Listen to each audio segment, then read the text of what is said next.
Hey guys! Okay, so I know a lot of what I post has been heavy material.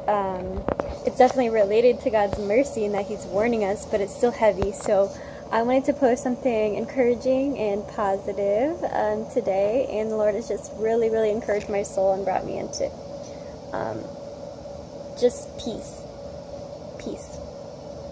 So I had a dream last night, which I believe was a spiritual dream, even though it's still kind of hard to interpret.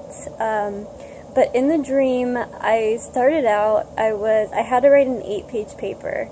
And if any of you guys have studied numbers in the Bible, 8 is the number of completion. So I had to write an 8-page paper. And I had to do this all before a wedding the next day.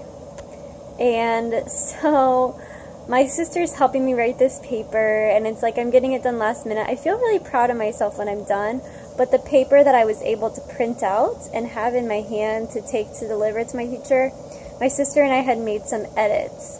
And I had actually even improved things that I hadn't changed or written down. So I think I was like trying to determine if I would still have time to print out a different copy, or if I would just be okay with this one and know that I really, really changed every part of my paper that had an error, even if it wasn't on this copy. So after I printed out my paper, I had to walk a long way. I don't know why.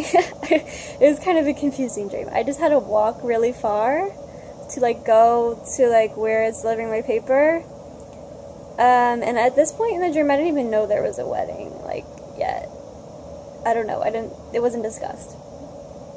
So then I'm walking to go turn in my paper, and I'm thinking about it and okay, made some errors there, but I fixed that, and I made some errors there, and I fixed that, and that's really good. And I'm really glad it was a meaningful paper to me. I was discussing something I really believed in. I honestly don't know what it was. It was kind of like an English paper, like a story, but it was making a point, but I don't know. I don't really know what it was. And then on the way walking, it became night-ish time. It was dusk-ish. And I had to cross these train tracks, and I was almost late to turn in my paper, I guess, or to be able to get where I was going on time, because I had been writing my paper. And so as I'm coming up on the train tracks, the flashing light starts blinking red, and the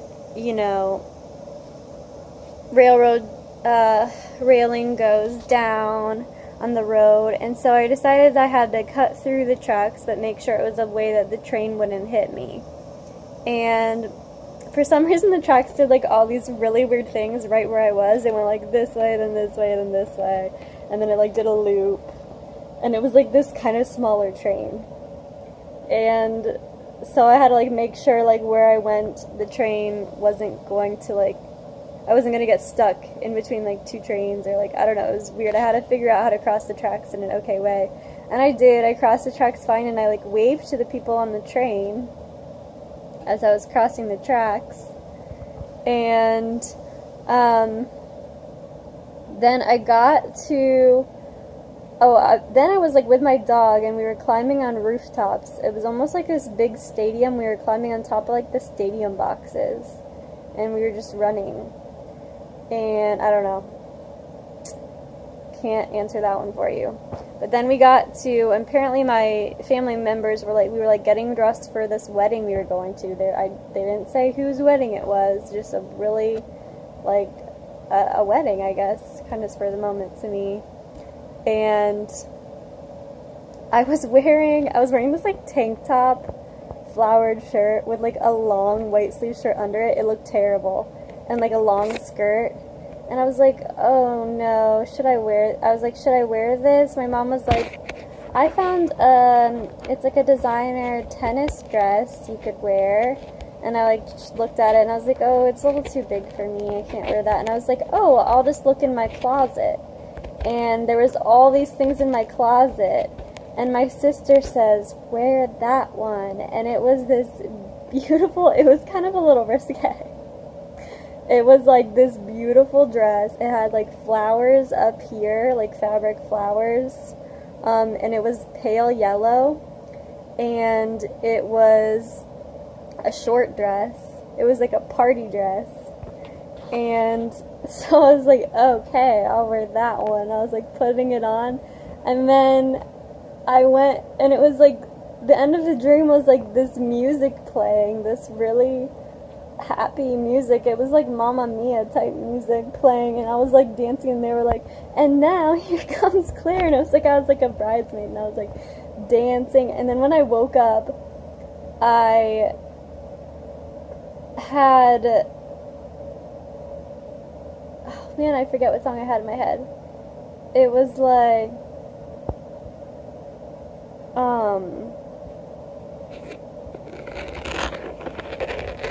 that old time rock and roll. It was that song, kind of music just soothes the soul. It was like a party like that I was dancing to at this wedding, and it was really fun.